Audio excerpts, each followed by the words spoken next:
بیا هغه خپلو مریدانو ته وفرمایل ځکه زه تاسو ته دا وایم چې د خپل ژوندون دپاره دا اندېښنې مه کوئ چې څه به خورو یا څه به اغوندو ځکه چې ژوندون د روټۍ او بدن د جامو نه بهتر دی.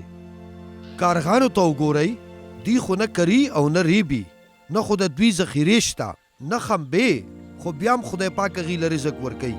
نو بیا تاسو هغه ته د مارغانو په نسبت ډېر اهم یی. په تاسو کې داسې څوک شته چې هغه په اندېښنو خپل ژوند یو ساعت قدرې زیات کي؟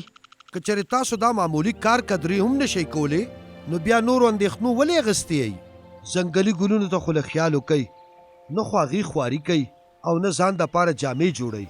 خو زه تاسو ته دا وایم چې سلیمان چرې هم سره د خپل ټول شان او شوکت د دې ګلونو په شان ښایسته جامې اچولې نه وې، خو که چېرې خدای پاک د پټو وښو ته داسې جامې ورکوي کم چې نن شته او سبا په تنور کې غورځولی شي، نو ولې هغه به بیا تاسو له ښکلې جامې در نه کیسه؟ ای د کم ایمان خاوندانو، نو ځکه تاسو د خوراک سکاک پسې منډې مه وهئ. تاسو د دې څیزونو اندېښنه مه کوئ، ځکه چې د دنیا نور قومونه په دې څیزونو پسې په منډه دي. خو ستاسو پلار د مخکې نه ستاسو د حاجتونو نه ښه خبر دی، خو تاسو د هر څه نه اول د هغه د بادشاهۍ په لټون کې شئ، نو بیا به هغه ستاسو ټول حاجتونه پوره کړي. ای وړې قبیلې مه یریږئ، ځکه چې ستاسو د پلار دا خوښه ده چې تاسو له بادشاهي درکړي. خپل مال حال خرڅ کوئ او حاجتمندو ته یې ورکوئ او د ځان دپاره داسې بټوې تیارې کوئ چې هیڅ کله نه زړیږي، او خپل ځان له په اسمان کې داسې خزانې جوړې کوئ چې هیڅ کله نه ختمیږي، چېرته چې نه غل شته او نه وینه. ځکه چې چېرته ستا خزانه وي هلته به ستا زړه هم وي. د خدمت دپاره تیار اوسئ او خپلې ډیوې بلې ساتئ.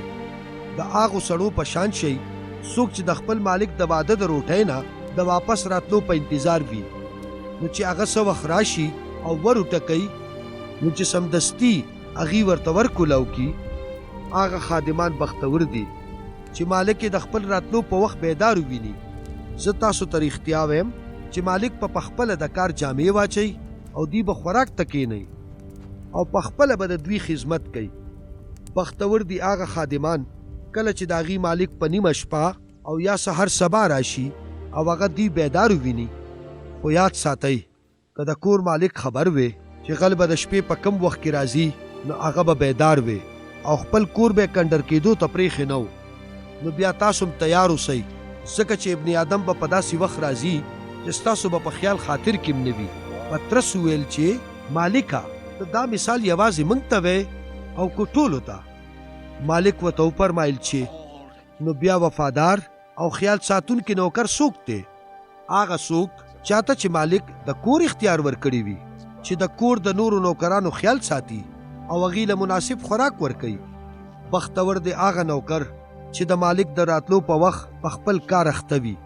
زه تاسو ته رښتیا وایم چې مالک په ده ته د خپل ټول مال واک اختیار ورکړي، خو که هغه نوکر د خپل ځان سره داسې ووایي چې بویا چې زما مالک راځي او بیا د نورو نوکرانو په وهلو لاس پورې کړي او په خوړلو او څکلو اخته وي او په نشه کې وي، نو مالک په داسې ورځ راشي چې د ده په خیال خاطر کې به نه وي او په داسې وخت به راشي چې هغه به خبر هم نه وي، نو هغه به په وهلو تک شین کړي او په بېایمانو کې به وشمېري. خو هغه نوکر چې د خپل مالک په طبیعت پوهیږي خو بیا هم د هغه په مرضۍ عملونه کوي، هغه به سخت وخلو خوري. خو څوک چې د خپل مالک په مرضۍ نه پوهیږي او غلط کارونه کوي نو د هغه سزا به لګوي. کم سړي ته چې زیات ورکړی شوي وي د هغه نه به زیات تپوس کولی شي، او څومره زیات چې چاته څه سپارلی شوي وي هومره زیات په د هغه نه غوښتلی شي.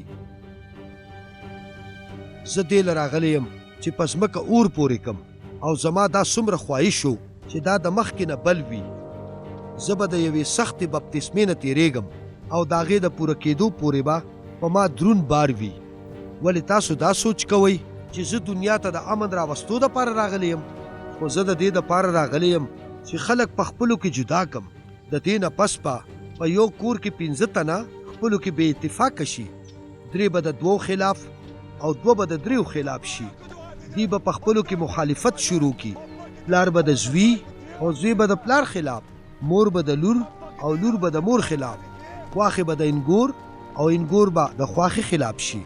عیسی خلکو ته دا همو فرمایل هر کله چې تاسو نور پریوته طرف ته وریځې پر راختو وینئ نو تاسو بیا زر دا وایئ چې باران کیدونکی دی، نو بیا هم داسې باران وشي.